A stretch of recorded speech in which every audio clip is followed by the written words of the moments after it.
appreciate it. I did have a chance to watch the film, had a chance to do that night. Some of the big picture, observations. It was, I had one person say to me after the game, someone who was observing the game said it looked like JV versus varsity out there. And so what we did is we showed our players when it didn't look like JV versus varsity in the game. And there was plays in the game, offense, defense, and special teams, where it did not look that way. And you have to show them why. And why were we able to win this down? Why were we able to make this play? Why were we able to win this one-on-one? Why were we able to get yardage on this run? Things like that. Why were we able to get pressure on the quarterback? Okay, those things. So show them why. And then we need consistency in performance. And then when we didn't win, the one-on-ones when we didn't execute, you have to also show why. And then so how do you fix it? Well, then that's what we're doing right now. We can talk all day about how you fix it, but that's what we're doing behind the scenes right now. So, we did do some good things in the game, but not enough. We have to be able to, offense, defense, and special teams, we need to be able to string several good plays together, several positive plays together in a row to be able to be successful. And that's what we haven't been able to do on a consistent basis. Obviously, Ohio State's got a really good team. They're very well coached. They have some good players. If you don't play well, you're not going to get the result that you need. Jaden Magan, he was back on the sideline during the game. He was in the locker room after the game. And then he's back with us, and he's progressing nicely. So that was good news. I'm looking forward to the game this week. Our preparation was good this morning, and I expect it to be the same way for the rest of the week. We are looking to fix some of the problems all the problems that we have. And so, that's our job. I told the players before, and I told them again this morning, I will never throw you or a coach or any staff member under the bus publicly. I'll never do that. And however, behind closed doors in our space, we have to make sure we hold each other accountable. And we're doing that. So with that, I'll open up for questions. Thanks, Xavier Henderson and Slade were on the field before the game in uniform warming up. I was wondering what that means to have them back around the team on the field, and what does that mean for their recovery moving forward? You said Xavier and who else? Jacob Slade. Yeah, they warmed up with us. And they're getting closer to getting back. And so we'll continue to monitor their progress. They're doing everything they can to get back, be ready when they're ready. I'm wondering, coming out of a game like that against a team that has such depth and depth of talent, what are the positives that can go forward in terms of knowing how to play with toughness and physicality at that level? Mm-hmm. Well, like I just pointed out, we show the players the plays where we were able to win our one-on-ones, we were able to be successful and efficient. Defensively, offensively, and special teams, like where we were able to make plays, and you show them that. And like I told them this morning, that's the team that we believe in. That's the team that we know that we can be. Like I said at the beginning of the season, before the season started, someone said, well, what is what are your goals for the team? So after we stayed, the stated goals of, our goals of whenever we get on the schedule. Beyond that, the goal is for us to reach our full potential as a football team. That's always the goal every year. And so you see that here's good players, playing against good players. We have good players. We're winning here, right? So that's what we're capable of doing. but we're inconsistent. And so that should be encouraging when someone sees that. So we're pointing out those things, and it's not just enough to see that it's being done properly, but understand why. And so that's what we're doing. As a follow to that, the physical component, the physicality that needs to go at that level when you play elite teams, is there a muscle memory that comes farther down the line that says, okay, team X hit us this hard, we gotta hit team Y this hard to be competitive? Yeah, I'm not sure if I exactly know what you're asking, but anytime you play a good team, it's going to be extremely physical. And in order for you to get a win in one-on-ones, you have to be more physical. So, that's what it is. Mel, right here. I was wondering, 6 games in the season, you're at the midway point. Where do you see your team at now compared to where you thought you would be going into the year? Yeah, well, I see our team preparing for the next game. Because that's the only thing that matters right now for us. That's it. This next game, Wisconsin, home game, Woodshed, homecoming, national TV. That's the only thing that matters. That's what I see it. That's a narrow focus for myself. That's a narrow focus for our team.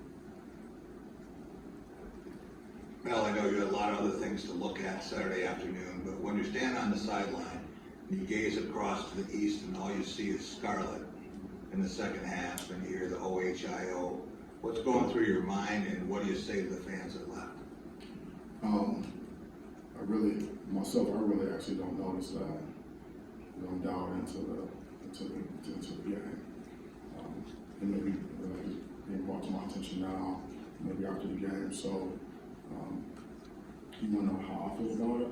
When you like personally, like when you tell me about this and you bring it up, because I'm not really paying attention to that during the game. So, like quite frankly, I don't have an expectation of unconditional support from anyone in my life, period. Maybe a handful of people. Like from human beings, I don't expect unconditional support from anyone. I might be able to count on one hand how many people that I may expect that from, and that's it. So, that's not an expectation that I have, unconditional support, like from anyone, ever. So, like, including like my dogs, like PJ and KJ. I mean, dog is man's best friend, right? Like, win or tie. That's when dog's your best friend, win or tie. I come home, we don't play well. I mean, like, KJ or PJ, you're looking like, really? I mean, is that it? I don't get mad at them, and I'm still gonna feed them. I mean, it's like, what do you expect? So, that's how I feel about it. It's like,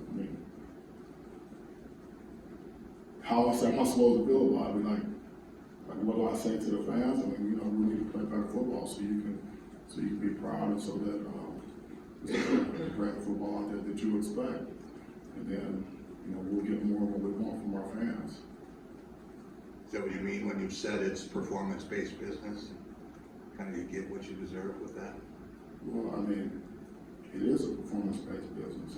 It's a production business, and it is a business. And so, but again, I don't expect unconditional support from anyone ever. That's not an expectation that I do have. There's no reason to think like that. In my mind, it may be different for others. And I haven't coached anywhere, college or pro, where there's been unconditional support. I have not coached anywhere, whether it's here in 97, 98, or Miami, Ohio, or LSU, or Ohio State, or Cleveland Browns, Jacksonville, Chicago, Alabama, Georgia, Colorado, here. I've never coached anywhere where there's been unconditional support. So why would I expect that? Now, we talked about, Paul Chris' situation a week or so ago, or whatever, with them having an interim coach. We've seen before, that can sort of give a team a bump, a spark a little bit, or maybe it's temporary. It seems like maybe they have that going. Wisconsin has that going with how they played last week. Is that just something? Is there any way to guard against that? Is that something that you sort of mentioned to the players? Like, this is a team that is really motivated right now to try to do some things. I don't know if there's any way to guard against that at all, but is that something that you're thinking about this week? Well, I mentioned it to him this morning because we always show him the team's record. We show him some stats for the last few games. And I said, hey, after this game, the coach was let go, and these were the results for the following game. So it's not going to get any easier. The easy bus is not coming. Mel, there were over here. Obviously, the offensive line had some trouble on Saturday. I'm wondering how. I've just never seen a successful offense when you're not winning up front, and I'm just wondering how you get around that when it sometimes going to be your reality. Yeah, well, it's we do have to win up front, and when you look at coaches copy, what players are called. Sometimes it looks like it's the front, and it is. And sometimes it looks like the front, and it's not. So it's a collective effort to be efficient on those plays. But obviously, we have to execute better to get what we want. And someone asked me about the run game, so the vast majority of the runs that we call and run are efficient this season. The vast majority. We do have players that everyone does in college football now. It's a run pass option. It's based on what you see if you actually hand the ball off or you throw the pass option. So maybe we need to call more. We may call more runs than just call it and run it. But you talk about complementary football. When you're down a significant amount of points in the second half, calling and running is not much of an option. And that's been our case. When you look at when we actually do hand the ball off, we look at our self-scout, the vast majority of our runs are efficient. You can actually see that in this past game. We did hand the ball off, how many yards were we able to get? And every run's not efficient, obviously, just like we have several tackles for loss against Ohio State. Everyone's not efficient. But that's what the substance is. So complementary football has something to do with that as well. Team game. Getting back to the Wisconsin situation, that's obviously when you in yourself in Jacksonville, being an interim head coach. I was wondering what kind of dynamic that has in season when you have a new lead voice in the room and kind of the effect that can have on the team. Yeah, every situation is different. So I don't know the situation, so I can't really speak to it. You're going to be going up against another pretty good quarterback in Graham Mertz. So what have you noticed about him on film that maybe could give your defense some problems? Yeah, well, the thing I noticed about him is, so he has experience and he has really good command of the offense, and the type of offense they run is a lot of it's predicated, the passing is predicated on play action. He does a really nice job of ball handling, and they do a good job of the runs with the play action passes, and the ball comes out of his hand, it comes out very easily with a lot of velocity and accuracy. So he's got a really good arm talent, and he's accurate, and he's got really good poise. He's a very good quarterback, very good. And we've seen a lot of good quarterbacks this season, and he's one of those guys. Well, you knew that last year can't happen every year. So I know you're looking forward, but between 4 straight losses and the injuries which you can't control, where's your frustration level right now? At this point right now, my frustration level was not there because I'm focused on this game and this practice. Frustration gets you nowhere. It's all about action steps. You have to train. I train myself. We have to train ourselves to to focus on what's next, because anger, frustration, all that stuff, how far can that actually take you? And, you know, it's time to prepare for the next opponent. So going into a meeting room or onto the field with anger and frustration without action steps and solutions and plans and things like that is basically just, you know, unprofessional.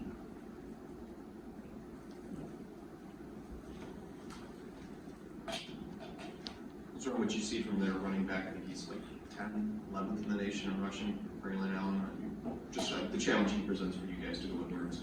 Big, fast, runs hard. He's got really good vision. He's looking for contact, but he can also make you miss, and they have a huge offensive line. Massive human beings. But he's a really good back. We're not going to play anyone in this conference who doesn't have good running backs. He's one of those guys. He's a good back, good player, physical. He's a load. Justin White and Kendall Brooks, I mean, would you have ever thought that two former Division II guys would be your starting safeties? And the production that they had on Saturday, I think 21 tackles, what has allowed them to make that jump and be effective? Yeah, I have thought that they would be on the field. We talked about it in training camp. We have to prepare every guy.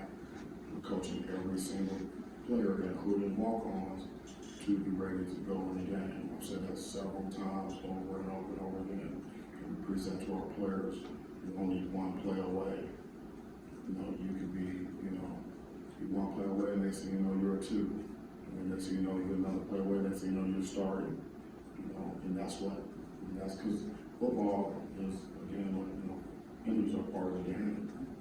Football is a game of attrition. Some years you can go through and not have very many injuries, and sometimes you go through the season and have a lot, and no one cares. It's about, you know, bottom line production. It's like in the spring, you know, we talk about spring ball where we had, you know, 5 offensive linemen, and we took two walk-on defensive linemen and moved on to offensive linemen so we could practice in the spring. We had to modify our practices. That's, you know, that's what it takes, because no one cares. You know, you have to prepare guys, get guys ready. So, you know, it's next man up. So, you know, prepare guys, develop guys. Some of it is on the job training. Okay, well, that's what it is. You know, and then we work to get better, you know, each and every day. You know, whether it's on the defensive line, injuries, or at linebacker, or in secondary, it doesn't matter. You know, but we've worked really hard to coach every guy, you know, in spring ball, in the summer, in camp, to be prepared to step on the field and play winning football for us. You know, and it does matter who's out there. Okay, so the guys that are out there, we have to get them ready to produce, because at the end of the day, that's the only thing that matters. As a follow to that, how do guys fall through the cracks with the way that scouting has gone, where a guy from Division II can come in and elevate? What have those two individually done to kind of put their footprint on the roles? How do guys fall through the cracks? Yeah, you know, that's tough to say. It might be a discussion for a later time. You know, but bottom line is that they're here, and you know, everyone on our team is coached. You know, and so those guys, those players in particular, have been getting reps, okay, since spring practice, and even going back to last season. You can remember last season. You can remember Justin White coming off the edge and affecting the quarterback in a big game. So it's not like, you know, we haven't been in this situation before. You know, that's part of it. We had instances of that a year ago, before, you know, and it will always be like that. You know, and that's why we have to prepare every single guy to be ready to play as best we can with the limited amount of reps that we're able to give guys in practice. And so a lot of it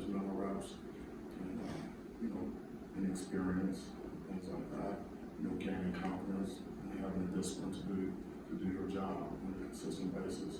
That's what it comes down to. So, it's football. It's football.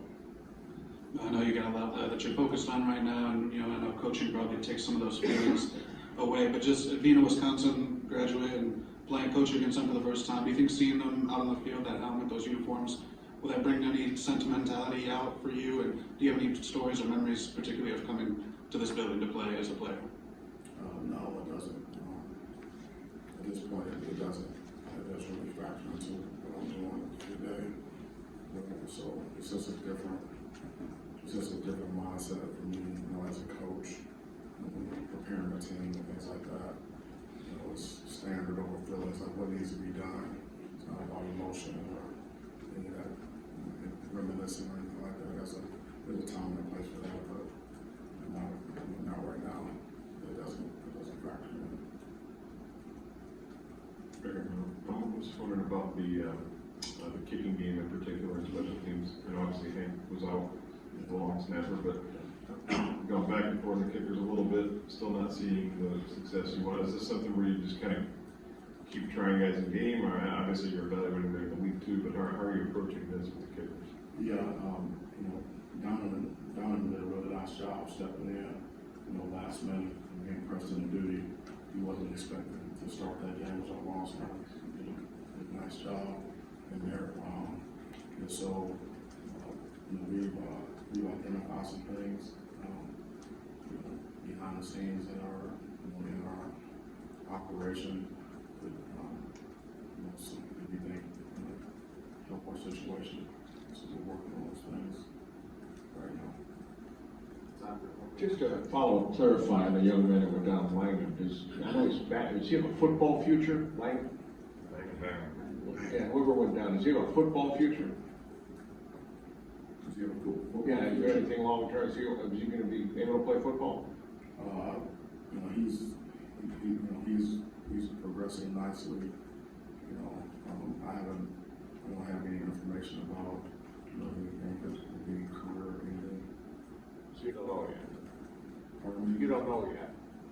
I don't have a reason to think that is Okay. the case. Any questions? You talking about Jaden?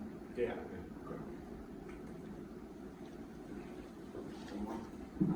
No, we saw Terry Lockett's no longer with the team. I was wondering if you had anything you could say about that. And then also, with being the transfer portal windows, for you guys that maybe they're not happy with their role or, for whatever reason they're looking elsewhere, how you handle that in season now, given that they can't really enter the portal and be eligible at their next school usually? Yeah, so if a kid enters the portal or if he doesn't, he's not with us, then he's not with us, we'll do everything we can to help him out somewhere else. That's how we handle it, whether it's in season, out of season. Just that's not something that's new. It's been like that, it's year 1 or 2 as well. That's it. All right, thanks, Coach. All right, thank you so much. We'll see you next time. Appreciate you covering our team. Thank you.